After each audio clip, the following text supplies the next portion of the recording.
Saludos a la gente que estuvo apoyándonos durante todo este tiempo que estuvimos fuera de la casa, transmitiendo por nuestro canal de YouTube y por Facebook. Así que estamos muy agradecidos porque en ese tiempo pudimos conectarnos con ustedes, pero ahora ya regresamos a la casa y desde la Iglesia El Camino estaremos haciendo transmisiones de todas las cosas que hacemos en la casa para que ustedes también la puedan recibir. Así que queremos saludar a la gente que está en las ciudades, en los pueblos, que está en Estados Unidos, que está en Argentina, en Colombia, en Haití, en Panamá. Queremos saludar a la gente que también se conecta con nosotros en Europa, Canadá. Así que saludos para todos. Sigan conectados con nosotros a través de nuestro canal, que le vamos a seguir trayendo una palabra de la revelación de Dios para este tiempo.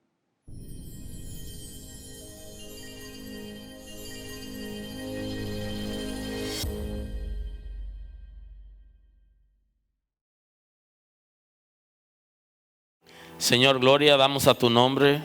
Confiamos en ti. Eres nuestra esperanza. Nuestro socorro viene de Jehová, que hizo los cielos y la tierra. Señor, gracias porque eres nuestro socorro. Está a nuestro favor. El mundo se ha alejado de ti. Ha vivido situaciones difíciles en este tiempo. Pero tu iglesia sigue confiando en que tú eres la esperanza para la iglesia y para el mundo. Porque las criaturas tuyas, tú las guardas, las cuidas. Aún aquellos que te conocemos, antes de conocerte nos cuidaste. Y de esa misma manera sabemos que estás cuidando nuestras generaciones. Te damos gloria en esta mañana. Te damos a ti el honor y la honra. Y te pedimos, Señor, que tenga misericordia de la humanidad que tú has creado, que se ha rebelado contra ti. Pero tú eres Padre de verdad. Eres Dios de misericordia. Y sabemos que no quiere que el ser humano perezca sin ti. Gracias por esa nueva oportunidad que le da a los seres humanos para que te conozcan a ti como el único Dios verdadero y a Cristo a quien has enviado. Eres el único que puede perdonar todo pecado. Señor, gracias porque perdona pecados. Ten misericordia de nuestra nación. Perdona el pecado de rebeldía de nuestra nación, de religiosidad. Perdona, Señor, esta nación, perdona nuestras autoridades, perdona nuestros gobernantes, Señor, por tu misericordia, perdona el pueblo. Este pueblo te pertenece a ti, tú lo has comprado a precio de sangre. Señor, nuestra nación tiene grandes necesidades y nosotros sabemos que tú eres poderoso para guardarla. Señor, sé tú sanando, eres nuestro sanador, tú sanas de toda enfermedad, Señor. De toda enfermedad fue llevada en la cruz del Calvario, Señor.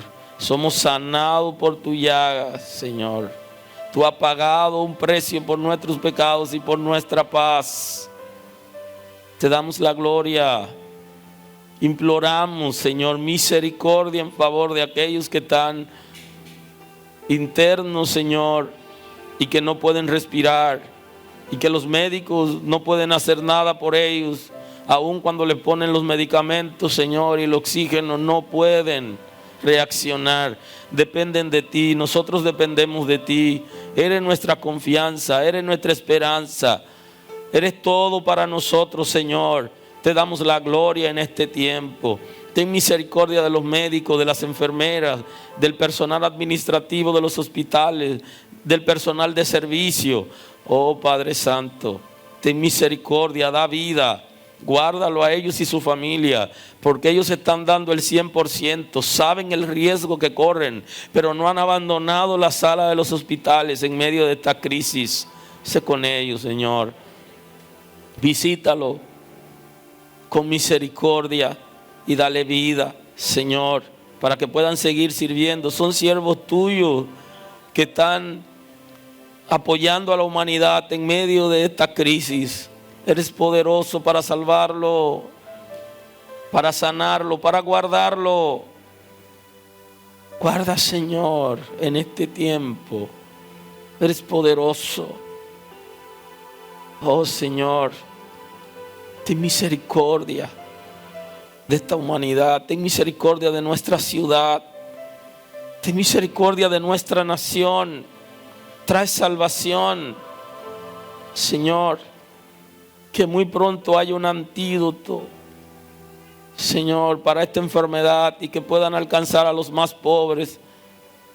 Ten misericordia de los envejecientes y de la gente vulnerable, de las embarazadas, Señor. Oh, mira que las embarazadas que están afectadas, los niños nacen con neumonía. Tú eres poderoso para sanarlo, para guardarlo, para proteger esos niños y las embarazadas.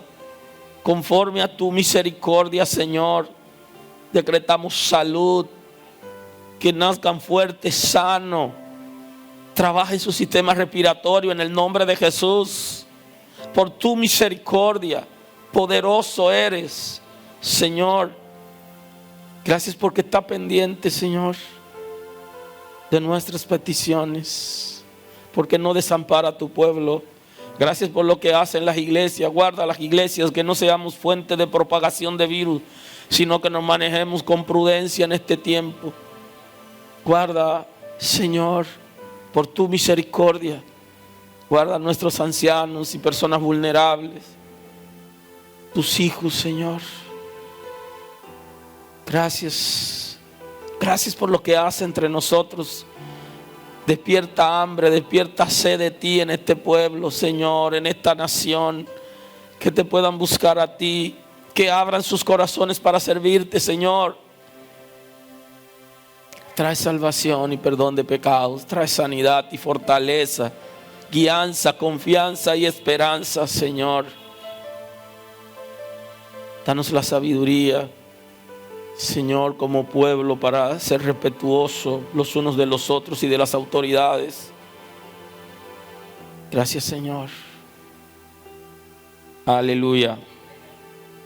Aleluya.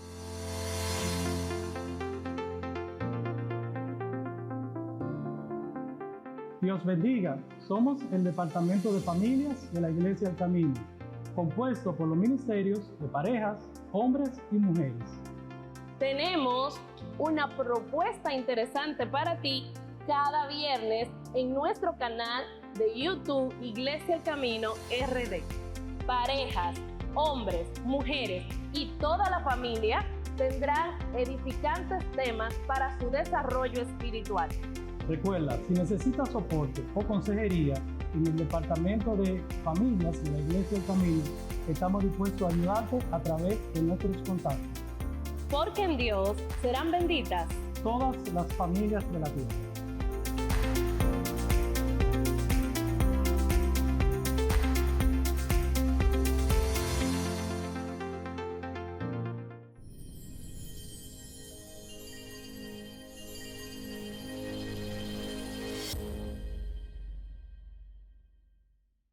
Vamos a compartir la escritura en esta mañana y vamos a adentrarnos en la predicación de hoy. Seguimos confiando en el Señor. Nuestro Señor es la esperanza, no solo de la iglesia, sino del mundo completo. Aleluya. Aleluya. Y vamos a compartir la palabra en esta mañana para que nos adentremos en la predicación de hoy. Quiero compartir en la primera carta del apóstol Pablo a la iglesia de Tesalónica. Primera carta a los tesalonicenses, capítulo 4, el versículo 1, 2 y 3. Vamos a compartir en la mañana de hoy.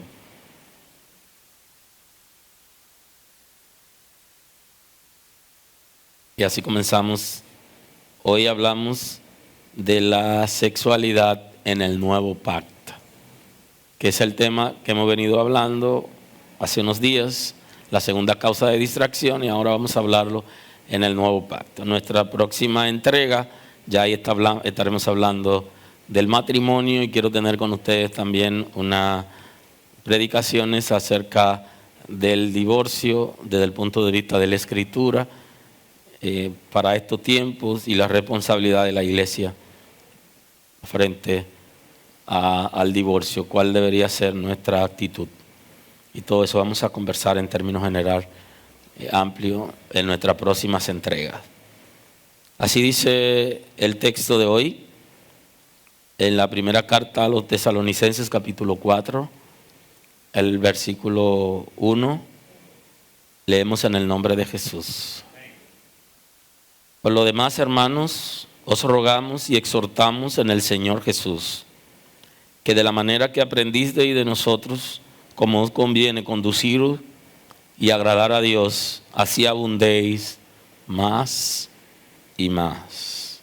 Pues la voluntad de Dios es vuestra santificación, que os apartéis de fornicación, que cada uno de vosotros sepa tener su propia esposa en santidad y honor, no en pasión de concupiscencia como los gentiles que no conocen a Dios. Muy amable.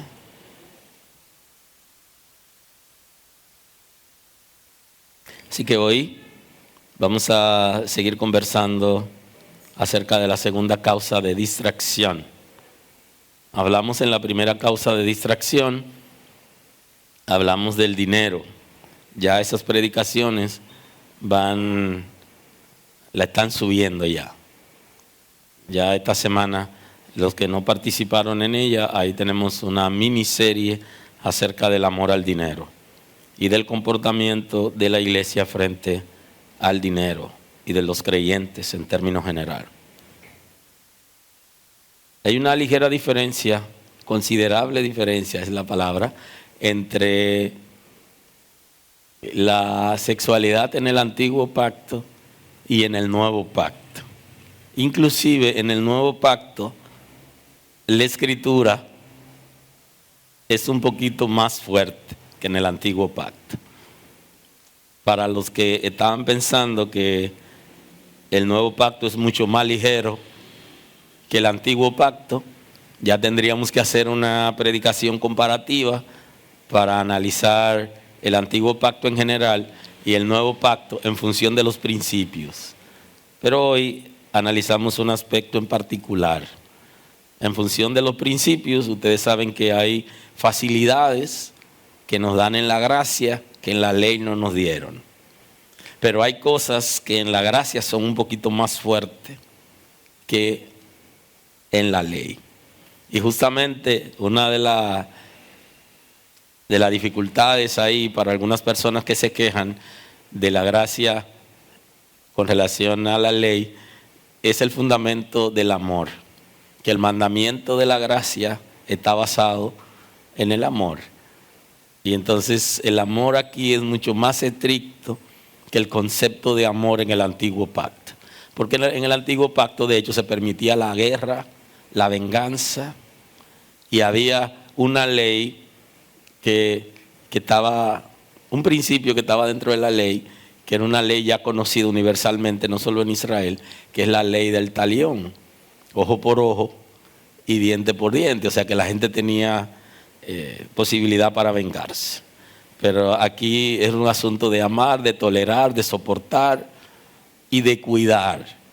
Inclusive hay una expresión de la predicación de Cristo que se conoce como la regla de oro, que lo engloba todo. Y Él está diciendo que lo que ustedes quieren que hagan con ustedes, hagan ustedes con los demás. Y yo creo que aquí es donde están nuestras grandes debilidades en la gracia.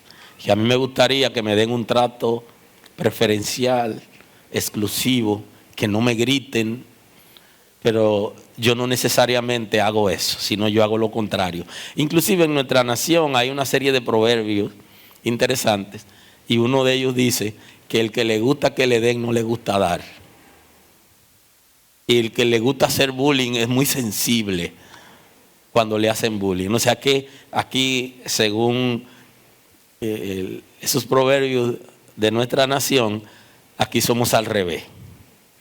Esto sería que si a mí no me gusta que me pellizquen, no debería hacerlo. Si no me gustaría que me hagan bullying, no debería. Si quiero que me traten con dignidad, debería tratar a la gente con dignidad. Yo quiero que me amen, pues yo debo amar. Y esto se puede ver, por ejemplo, en los abrazos. Cuando usted abraza, simultáneamente usted ha abrazado. Y eso entra en lo que se conoce como la reciprocidad. Y el amor, de hecho, para poder disfrutarse, debe ser recíproco, porque cuando alguien me ama y yo no correspondo su amor, yo no lo disfruto, aunque la persona me sigue amando, porque para yo disfrutar el amor tiene que ser recíproco.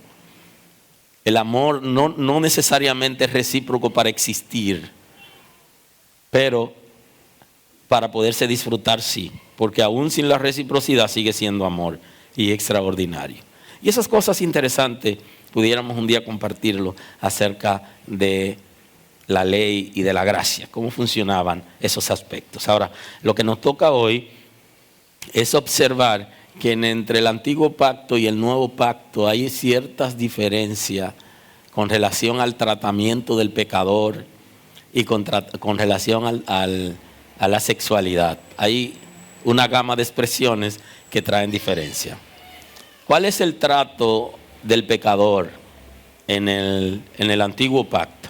Dependía del tipo de pecado. Habían pecados que estaba establecido que la persona debía morir. Y hay conceptos como muera irremisiblemente. El juez no tenía libertad para decidir inocente al que había violado esos principios. Y ustedes conocen el gobierno de los ancianos. No es como hoy, que hoy la ley es mucho más flexible, la ley de las naciones. En Israel, cuando estaba establecido que alguien debía morir por violar ese punto de la ley, debía morir. Y con relación a la sexualidad, habían casos específicos donde la persona debía morir por haberse allegado a un animal, por haber allegado a la esposa de su papá, o por haber infringido otros principios como el del matrimonio, acostarse con la mujer de una mujer casada, por ejemplo, o abandonar a una muchacha virgen, estar con ella y no casarse con ella, abandonarla y todo eso. Es tan interesante que las normas estaban establecidas y no se saltaban. Por eso cuando usted observa que a Jesús le llevaron una mujer, porque Jesús, tanto Jesús como Juan el Bautista, transicionaron la ley a la gracia. Pero Jesús, sus predicaciones fueron en el contexto de la ley. Y cuando le llevaron la mujer para apedrearla, ellos pudieron haberlo hecho antes de llevársela al maestro. Pero esa mujer tiene tanta dicha, aleluya, que ellos la tomaron para tentar a Jesús, y eso fue la salvación de la mujer. Así son las cosas de la vida. Y entonces se la llevan al maestro, porque la idea era poner al maestro a prueba. Si él daba la orden que la maten, ¿dónde estaba su predicación de amor? Y si decía que no la maten, estaba violando la ley, entonces él también merecía la muerte. Por eso es que Jesús, conversando con ellos, le dice que el que esté sin pecado, que tire la primera piedra.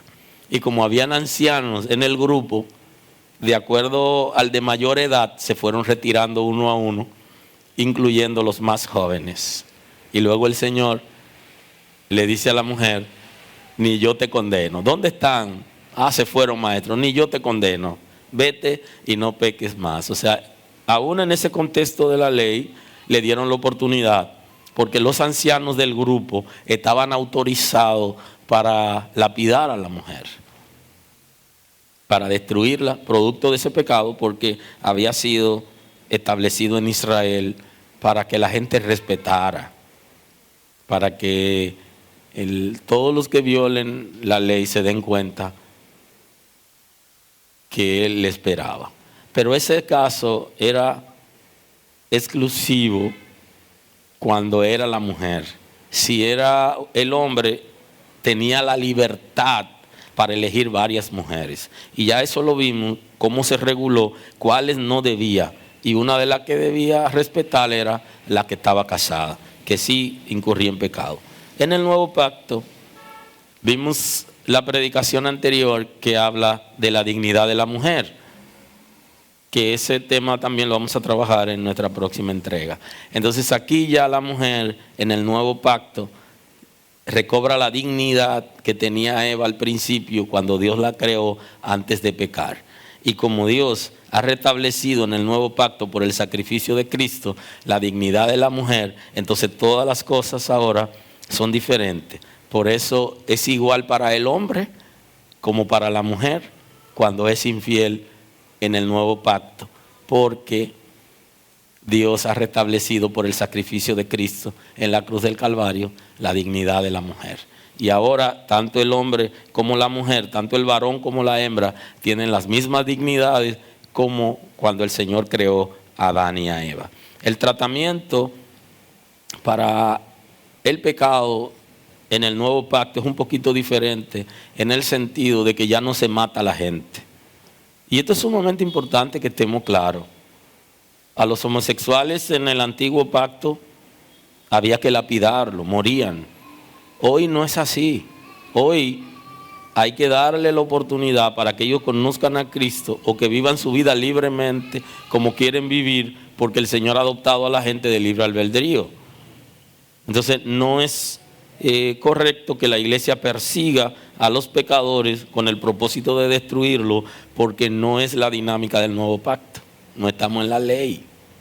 Aquí es orar por ellos, aquí es predicarle, hablarle la palabra para que ellos conozcan a Dios.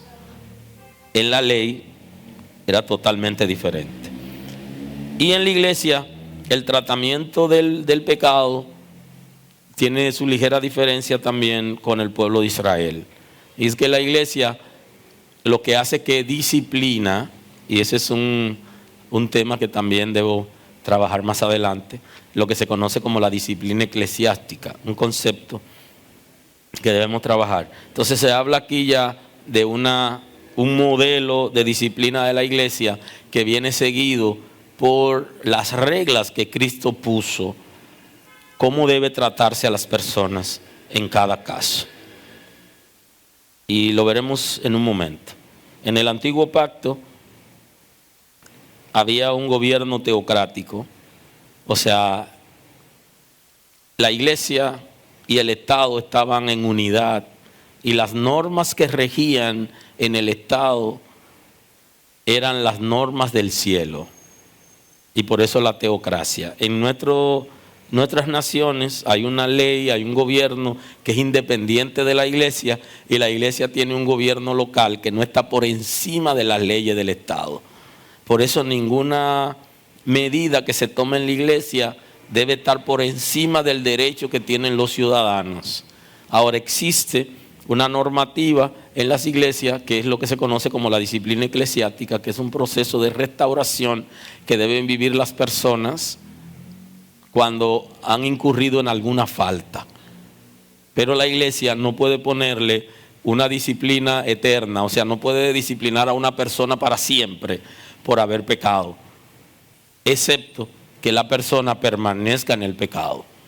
Si la persona permanece en el pecado, igualmente no puede participar porque permaneció, pero cuando la gente se separa del pecado, debe restaurarse con el apoyo para que vuelva y se reincorpore en sus actividades de la iglesia. Y también hay casos donde la Escritura habla de la expulsión de las personas, de las congregaciones, de la comunidad de creyentes, cuando las congregaciones tienen normas y exigen que esa norma se cumplan. Y eso sí también está establecido.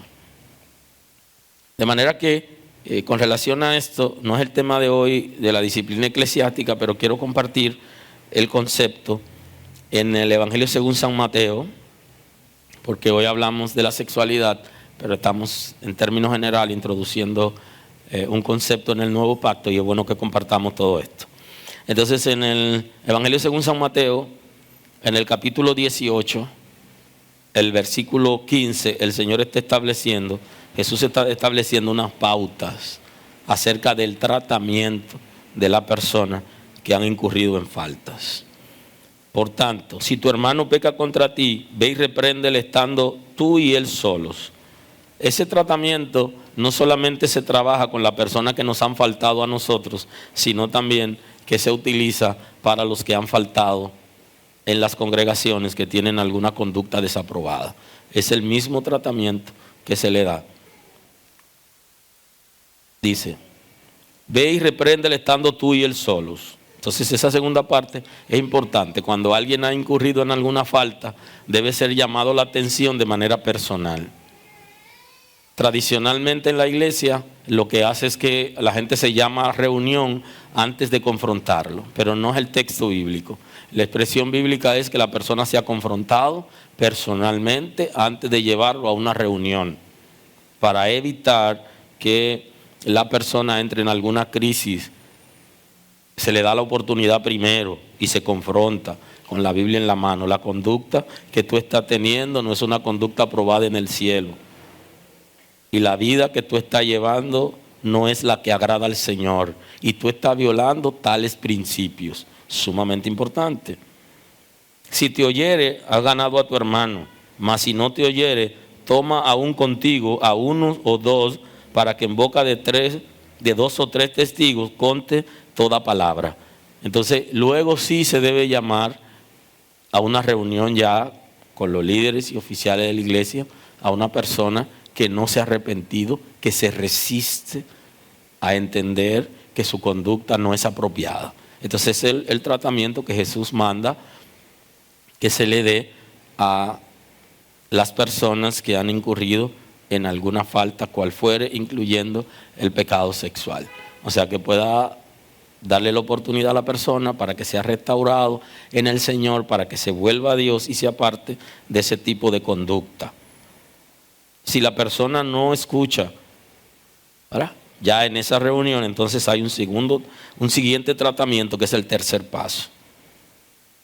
Si no los oye a ellos, dilo a la iglesia, y si no oyere a la iglesia, tenle por gentil y publicano. Entonces el tercer paso ya es una publicación de que la persona en cuestión es una persona delicada, peligrosa, que está involucrado en ciertas situaciones, que no se arrepiente y que es sumamente peligroso juntarse con esa persona por asunto doctrinal, por asunto de principio y por lo que está haciendo. Ya ese tratamiento, cuando llega ahí, ya entonces ahí es donde aparece tenle por gentil y publicano, que es el concepto de la expulsión de la comunidad de creyentes. Y hay un caso que se trabajó en la Escritura en la primera carta del apóstol Pablo a los Corintios. En el capítulo 5 de la primera carta a los Corintios hay un caso que se trabajó con una experiencia parecida, tomando en cuenta lo que Jesús enseñó, tomando en cuenta esos pasos, y se hizo todo un juicio de este acontecimiento.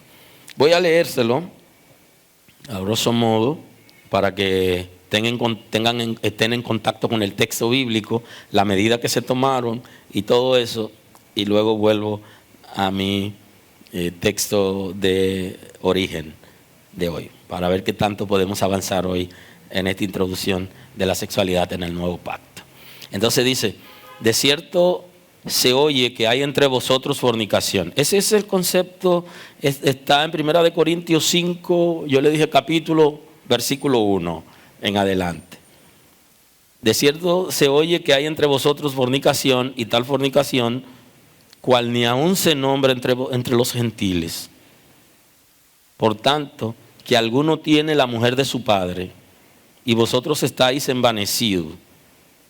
Pablo está describiendo un caso que se le comentó por escrito de una situación que estaba pasando en la congregación de Corintios, y es que había una persona dentro de la congregación que gozaba de privilegios en la congregación, un hermano querido por todos, y que ya se había regado. Ustedes saben que las cosas se riegan por debajo, ¿no? Arden por debajo. Y entonces se había regado que él estaba con la mujer de su papá. Ya saben, en una de las predicaciones anteriores le decía que la gente cuando llegaba a la iglesia llegaba con varias mujeres y que la iglesia se lo permitía por la costumbre en ese momento, pero que se reguló que sea para los obispos y los diáconos, o sea, para los líderes de la iglesia, que no tuvieran más de una mujer y que pasaran por el colador antes de entrar, para evitar las rivalidades y las situaciones dentro de la iglesia y los escándalos. Entonces, aquí tenemos un caso que tiene que ver con eso. Tenía a su papá una mujer que no era su madre y él estaba con esa mujer, y ya por debajo la iglesia estaba ardiendo con la situación y no se tomó ninguna decisión, y Pablo llama la atención acerca de ese comportamiento, y entonces le dice que están envanecidos por cuanto no habían tomado ninguna decisión, sino que aceptaron ese comportamiento como si fuera aprobado, y es un comportamiento totalmente rechazado tanto en el antiguo pacto como en el nuevo pacto. Y en la iglesia ni se diga, que alguno tiene la mujer de su padre y vosotros estáis envanecidos. ¿No deberíais más bien haberlos lamentado? O sea, le dice, ¿no deberían ustedes estar lamentando tener personas en la congregación con ese tipo de comportamiento en vez de estar envanecidos? Como una congregación que siente que es muy liberal y que tiene tanto amor, que acepta que todo el mundo haga lo que quiera y no hay ningún proceso disciplinario, ni de apoyo, ni de asistencia, sino que cada quien hace lo que le viene en gana. Entonces, no procede. Y ni hablar de lo que pasa hoy. Hoy pasan tantas cosas que los hermanos tienen una hija o tienen un hijo y el novio va y lo visita y se queda en la habitación de su hijo, y la iglesia lo sabe y nada, como que eso es algo tan común ahora que no hay manera de que la gente pueda entender que aunque las cosas sean comunes, son pecados delante de Dios y que debe haber cierto respeto. Y algunos no lo hacen con la hija, pero lo hacen con el hijo, y entonces no es aceptable para los hijos de Dios.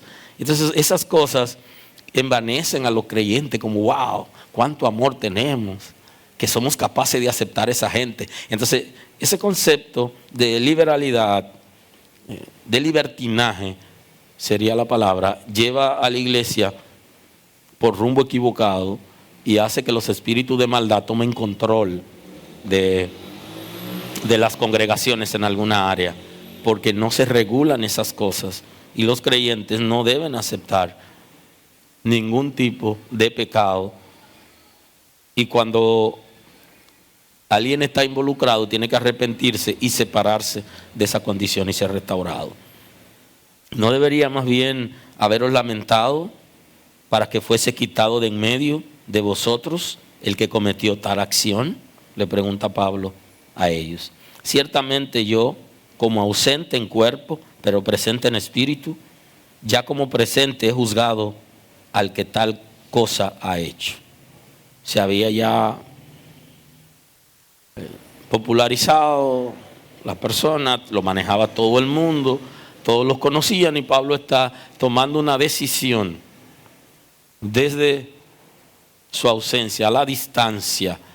Está tomando una decisión y está mandando, él como cobertura de esa congregación, está dando ciertos parámetros que deben tomarse en cuenta para tomar una decisión rápido y evitar que la iglesia fracase porque por debajo estaba ardiendo el pecado que se estaba cometiendo. Ya como presente he juzgado al que tal cosa ha hecho. En el nombre de nuestro Señor Jesucristo, reunidos vosotros y mi espíritu con el poder de nuestro Señor Jesucristo, el tal sea entregado a Satanás para destrucción de la carne, a fin de que el espíritu sea salvo en el día del Señor Jesús. ¿No es buena vuestra jactancia? ¿No sabéis que un poco de levadura leuda toda la masa? Y le dice, ¿no saben que cuando permiten ese tipo de pecado en la iglesia todos son contaminados de la misma manera que la levadura leuda toda la masa? Le voy a explicar el concepto, entregar a Satanás, que yo sé que están inquietos y que lo dejé ahí. Se lo explico en un momento. Limpiaos pues de la vieja levadura para que seáis nueva masa, sin levadura como sois. Porque nuestra Pascua, que es Cristo, ya fue crucificado por nosotros. Entonces está haciendo aquí una analogía entre el cuerpo de Cristo, la Pascua, la iglesia que ya ha sido purificada por el Señor, porque el Señor se ha sacrificado, y que nosotros debemos, como la Pascua se come pan sin levadura, la iglesia no debería tener levadura, no debería tener cosas que contamine. Entonces el concepto entregar a Satanás está explicado un poquito más abajo, a partir del versículo 9. Lo voy a compartir y luego voy a explicar el concepto. Os he escrito por carta que no os juntéis con fornicarios, no absolutamente con los fornicarios de este mundo, o con los ávaros, o con los ladrones, o con los idólatras, pues en tal caso os sería necesario salir del mundo. Le dice, yo no les he escrito que ustedes no se junten con ellos, con los pecadores, porque si le digo eso, entonces van a tener que salir del mundo, van a tener que hacer un monasterio, trancarse.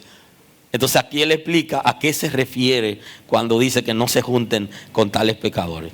Pues en tal caso sería necesario salir del mundo. Más bien os escribí que no os juntéis con ninguno que llamándose hermano fuere fornicario, avaro o idólatra, o maldiciente o borracho o ladrón. Con tal ni aún comáis. Lo que está diciendo es, no acepten en el seno de la iglesia como bueno y válido a la gente que siendo llamado la atención por una condición de pecado, no se arrepiente. Eso es lo que está diciendo. No se junten con ellos. Y entonces el concepto de entregar a Satanás era ese. Separarlo de la iglesia, que es el concepto de expulsión. Separarlo de la iglesia porque la persona estaba contaminando la iglesia, y entonces para que sea salvo. ¿Por qué para que sea salvo? Porque la persona, un creyente, una persona que conoce a Dios, cuando los hermanos se recogen, lo llaman a la atención y se recogen con relación a él porque tiene una conducta desaprobada, esa persona se avergüenza, sabe que está siendo rechazado por su conducta y se arrepiente de su pecado. Y ese es el concepto que está utilizando el apóstol Pablo, y le dice, yo le he dicho que no se junten con tales gente, pero no es con la gente. No, es con algunos dentro de la congregación que tienen ese comportamiento. No se junten con ellos para que no aprueben, porque es como si estuviéramos aprobando la conducta de ellos. Ni coman con ellos, le dice el apóstol Pablo. Pero ¿a quién se refiere? Aquellos que son llamados la atención y que no se arrepienten, no proceden. Entonces, sepárenlo. Y ese es el concepto, separar a la persona cuando no ha aceptado, y Jesús está diciendo, ténganlo por gentil y publicano. Es justamente el mismo concepto. Sepárenlo de ustedes, no se junten para que la persona se arrepienta. ¿Qué hace la persona? Que se arrepiente de su conducta porque sabe que a ese no lo quieren ni en la iglesia. ¡Wow! Es una situación, mire, ni en la iglesia. Entonces eso le genera remordimiento, dolor y trae arrepentimiento. Y entonces la persona procede y luego la iglesia lo recibe en su seno. Muchos lo que hacen es que se van a otra congregación y en la otra congregación tienen una vida diferente porque saben que ya lo han separado. Pero el propósito de la separación es para producir arrepentimiento. O sea que cuando nosotros no llamamos la atención a la gente que está haciendo cosas malas, no se arrepiente, no va a ser salvo. ¿A quién amamos realmente? Amamos a la gente que le decimos la verdad. A quien usted deja de decirle la verdad, no lo ama. Es como cuando usted tiene sus hijos y hay un hijo que usted le cae encima y lo vive corrigiendo, buscando, y cuando está haciendo algo lo llama y está pendiente, y del otro lo suelta. ¿A quién es que usted ama? Al que usted está corrigiendo. Ahora, ¿qué piensa ese que usted no lo ama? Porque usted ama al otro y no debería ser. Entonces los hijos que se aman, y todo el que tiene hijos debería amarlo, debe disciplinarlo, debe guiarlo, enseñarle la palabra y debe corregirlo e instruirlo en la verdad. Y entonces el apóstol Pablo está diciendo, es necesario que ustedes se aparten de él. Y en el mismo capítulo está explicando cuál debió ser ese comportamiento. No se junten con esa gente, porque esas personas no se arrepienten. Toda persona que tiene una conducta desaprobada y es llamado la atención, debe reaccionar de manera positiva. Es verdad, yo pequé, se arrepiente, y entonces el texto bíblico establece en Proverbios que debemos arrepentirnos, ¿verdad?, por medio de la confesión del pecado, pero que debemos apartarnos, porque el que se aparta, confiesa y se aparta, alcanza misericordia. Entonces la iglesia debe tener misericordia con aquellos que admiten lo que hicieron y se apartaron de su condición, porque Cristo lo ha perdonado. Ahora, ya cuando esté hablando con ustedes acerca de la disciplina eclesiástica, ahí le voy a explicar qué es lo que sigue después de una persona haber sido convencido de su condición y que se arrepintió. Entonces viene el segundo paso, es el tratamiento que debe recibir esa persona para luego restablecerse cuando ya se ha recuperado, porque emocionalmente la gente tampoco queda muy bien, queda trastornado producto de la condición que ha vivido y necesita levantarse. ¿Qué razón tendría yo para juzgar a los que están fuera? Buena pregunta. Nosotros estamos juzgando y condenando al que está fuera, pero no podemos restaurar al que está dentro. ¿No juzgáis vosotros a los que están dentro? ¿Por qué a los que están fuera?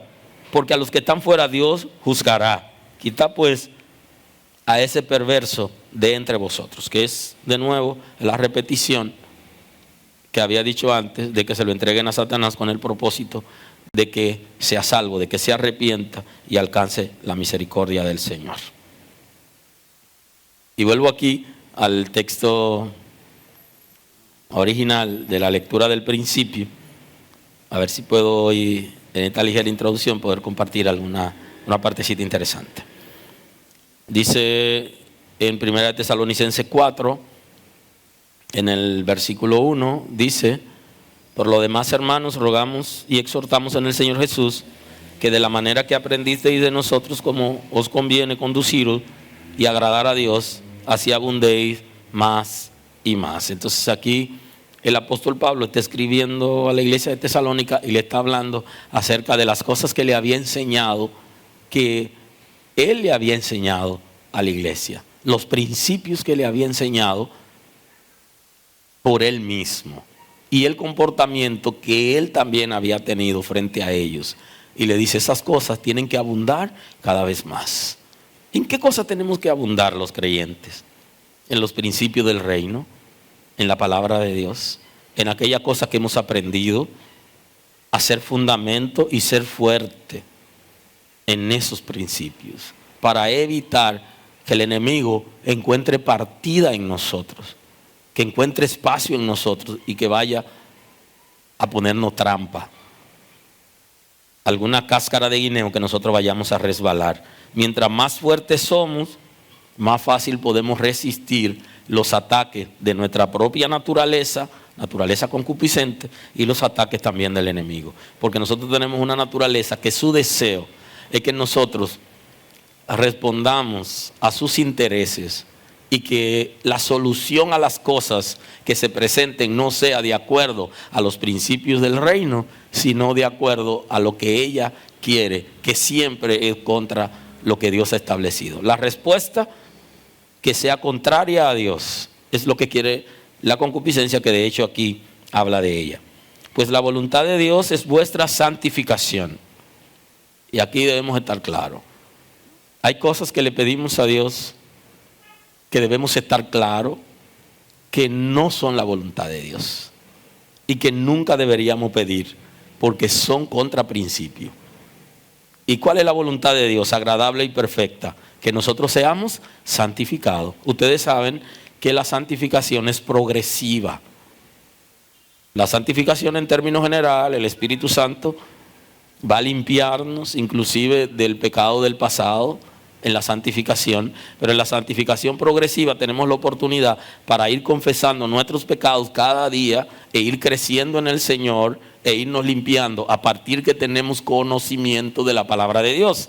A mayor conocimiento deberíamos ser más santos. No porque yo me santifique a mí mismo, porque la santificación tiene una actividad, una acción que es la santidad, que es el comportamiento de estar separado del pecado. Y entonces esa santificación progresiva me lleva al conocimiento de la palabra de Dios y a una reacción positiva frente a los principios del reino. Y entonces en términos de santidad yo voy creciendo cada vez. Yo necesito la santificación del Espíritu y la santidad tiene que ver con mi vida. La separación total del pecado. Entonces, la voluntad de Dios, que siempre es agradable y perfecta, es nuestra santificación. El Señor quiere que estemos santificados. Que cada mañana, confesemos nuestros pecados y que le pidamos la fuerza para no volver a caer en lo mismo. Y el Señor va a irnos guiando. El conocimiento de los principios del reino nos va volviendo personas sólidas y más fuertes. Eso no quiere decir que toda la gente que tiene mucho tiempo en la iglesia están reaccionando de la misma manera. Lo que ocurre es que el conocimiento no viene en una fundita, sino que se va adquiriendo. Y a mayor conocimiento deberíamos estar más fuertes y más resistentes. Que os apartéis de fornicación y que cada uno de vosotros sepa tener su propia esposa en santidad y honor. Y aquí, como le he dicho antes, la palabra estaba dirigida a los hombres principalmente. Va dirigida al hombre para que el hombre asuma la responsabilidad y tenga un tratamiento con su esposa y con los hijos. Ya saben que en nuestra sociedad no necesariamente el hombre está recibiendo la palabra para llevarla a su casa, para traducirla, porque los hombres en nuestra sociedad son mucho más rebeldes a la palabra de Dios y que las mujeres son mucho más sensibles, pero esa era la idea, de que el hombre recibiera la palabra y que él viviera para Dios y se santificara y a la vez guiara a su familia. Y por eso está expresada en ese concepto. Que os apartéis de fornicación y que cada uno de vosotros sepa tener su propia esposa en santidad y honor. O sea que está mandando a las personas a casarse. Y ese dato es sumamente importante. Está mandando a las personas a que entren en matrimonio y que tengan relaciones responsables de parejas para que eviten la fornicación. Y ese es el propósito.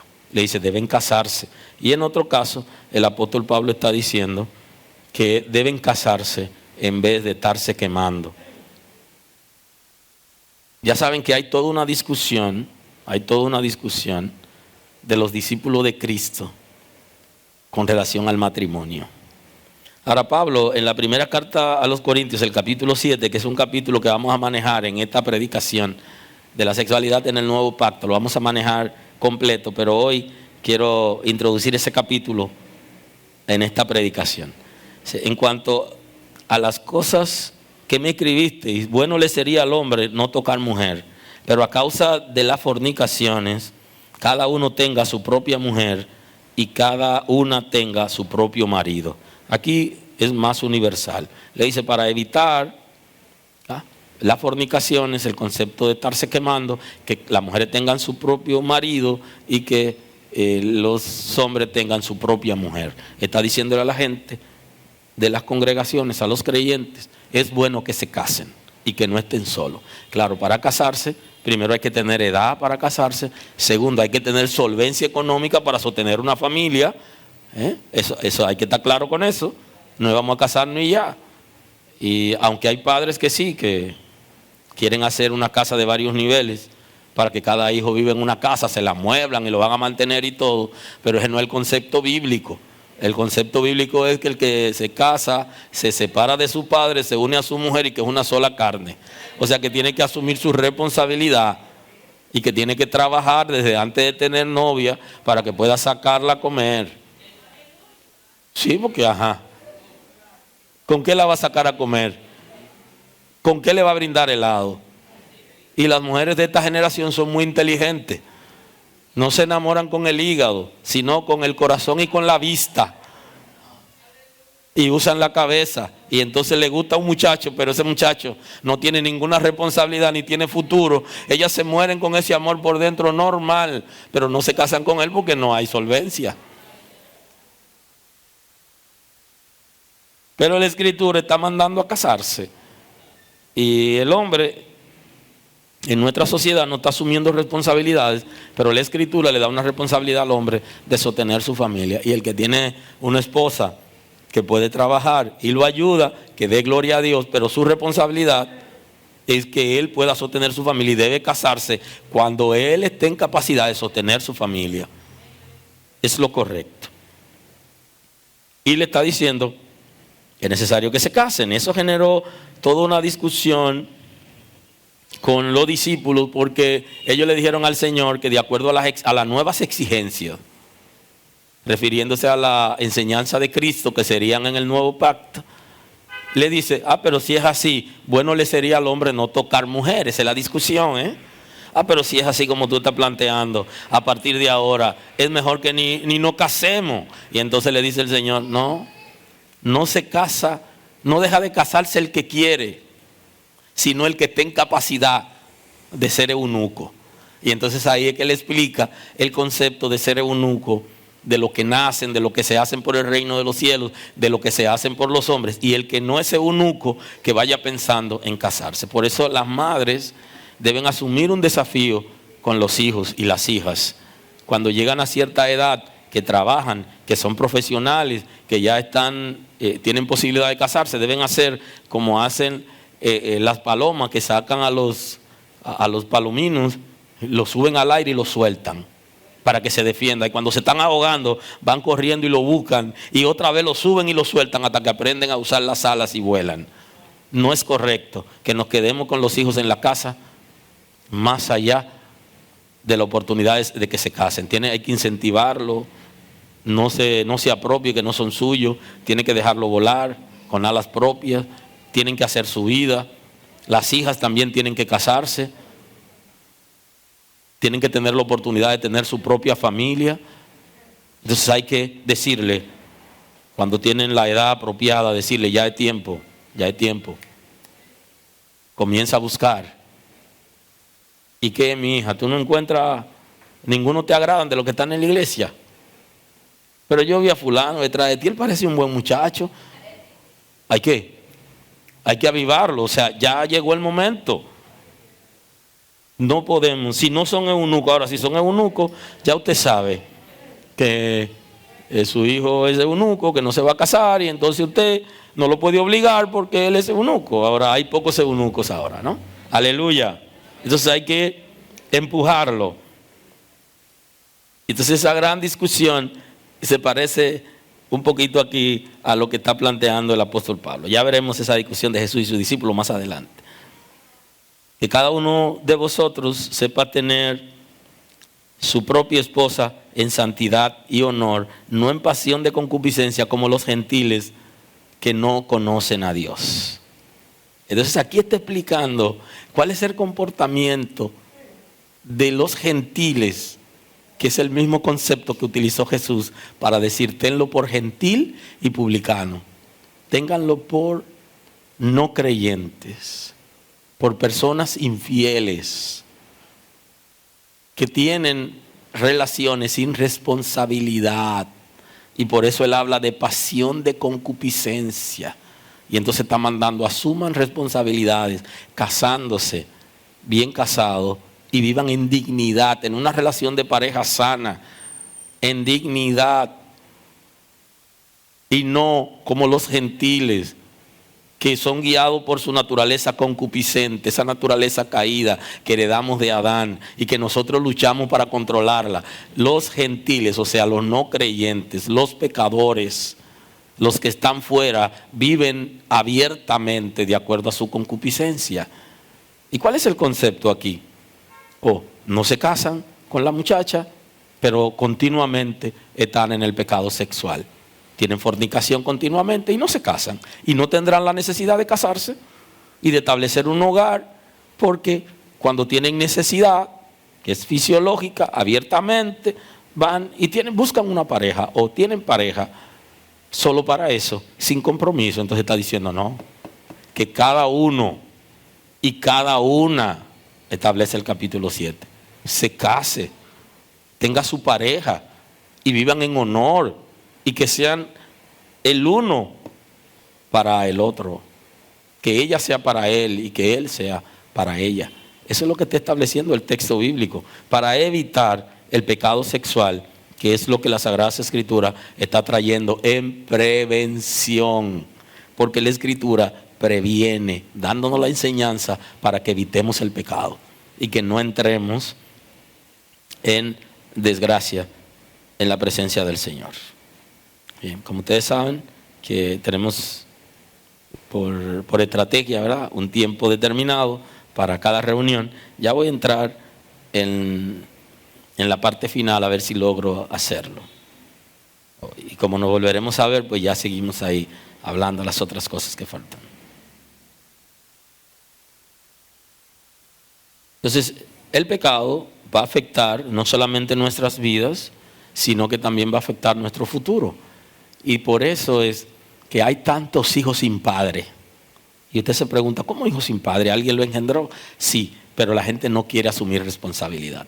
Inclusive en las iglesias hay gente sentado que antes de conocer a Dios tuvieron hijos y que no tienen ningún compromiso con ellos. No lo buscan el fin de semana que le toca, pero tampoco lo sostienen. No han conocido a Cristo.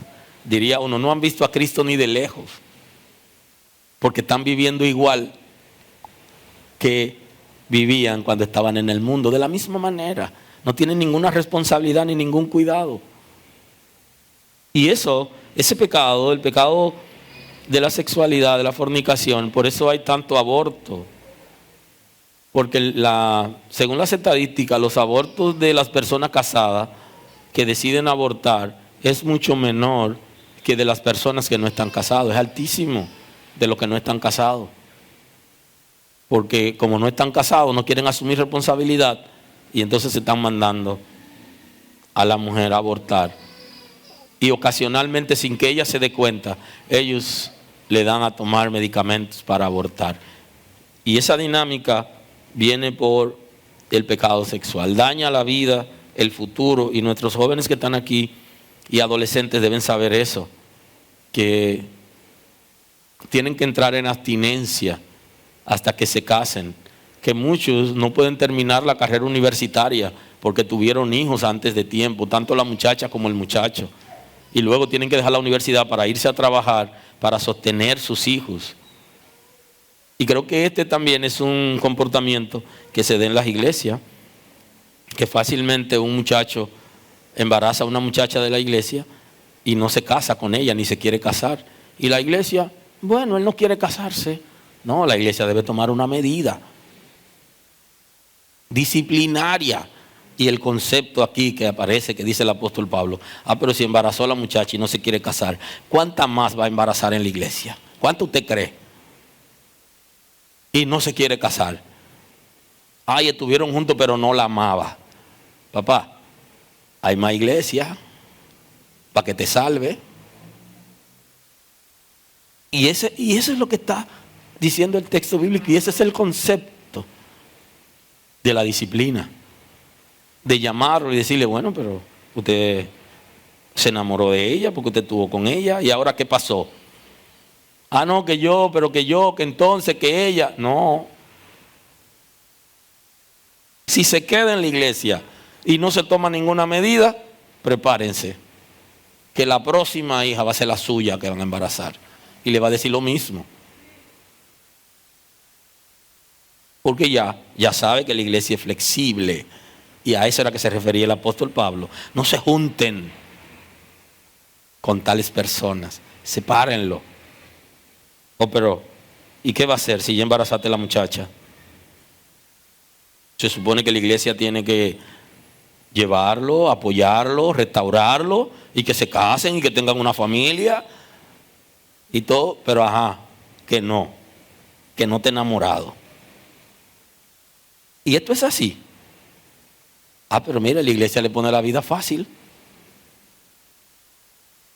a la gente. Y entonces, eso es lo que está regulando el apóstol Pablo en la iglesia de Corintios para enseñar a que tienen que respetar y que las relaciones se establecen en honor, con responsabilidad, y que son los impíos los que tienen ese comportamiento. Entonces, cuando un creyente tiene comportamiento de impío dentro de la iglesia, debe arrepentirse y la iglesia le da una oportunidad de restauración. Pero si sigue igual, entonces ya no es iglesia. Así que si usted tiene un varón, tiene que cuidarlo tanto como cuida a las hembras. Porque usted sabe que en este país, yo no sé si lo he escuchado, que la madre decía, bueno, yo tengo mi gallo suelto, el que tenga su pollita por ahí que la asegure. No, aquí no. Aquí hay que cuidarlo a todos, a los varones y a las hembras. Usted tiene que cuidar el suyo y cuidar la ajena. Cuando se arme el huidero, la mamá va presa porque la muchacha era menor y su hijo es adulto y fue en su casa y no lo cuidó. ¿Alguien está aquí hoy? Los creyentes somos responsables y cuidamos más los hijos ajenos que los de nosotros. Apréndase eso. Que usted no puede nada más estar tapando lo que pasa en su casa y descubriendo lo otro. No, aquí todo el mundo tiene que cuidar el del otro. Verdad que yo le dije que ya había terminado. Perdónenme. Así que en las Sagradas Escrituras el matrimonio en el Nuevo Pacto tiene un peso específico y una responsabilidad que todos debemos asumir para cuidarnos, cuidar la iglesia y ser representante digno del reino de Dios y para que la imagen de Cristo se proyecte en nosotros. Así que nos vemos pronto. Dios me lo bendiga. Cuando nos volvamos a ver, vamos a seguir ahí mismo en el matrimonio ya y divorcio en la gracia. Ahí nos quedamos, ahí seguimos. Bendiciones y paz. Señor, gracias esta mañana. Gracias por esta gran oportunidad que nos da. Guía a nuestros jóvenes, nuestros adolescentes, Señor, y nuestros adultos. A todos guíanos, que podamos ser responsables en nuestras relaciones, que podamos ser respetuosos y cuidadosos, que tengamos vida digna como hijos tuyos. Señor, perdona todo pecado en la casa, restaura y fortalece. Guía esta casa, que podamos ser llenos del Espíritu Santo, llenos del conocimiento de la palabra, capaces de dar a conocer las verdades del reino a otras personas que no la conocen. En el nombre de Jesús.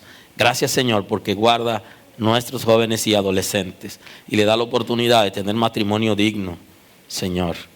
En el nombre de Jesús, guarda a nuestras niñas de embarazo en la adolescencia y de embarazo no deseado. Guárdalas, Señor, que puedan conocer la palabra y darse a respetar ella, Señor, y enseñar a respetar a los otros, que aprendan a respetar su cuerpo. Da la sabiduría, la guianza y la protección.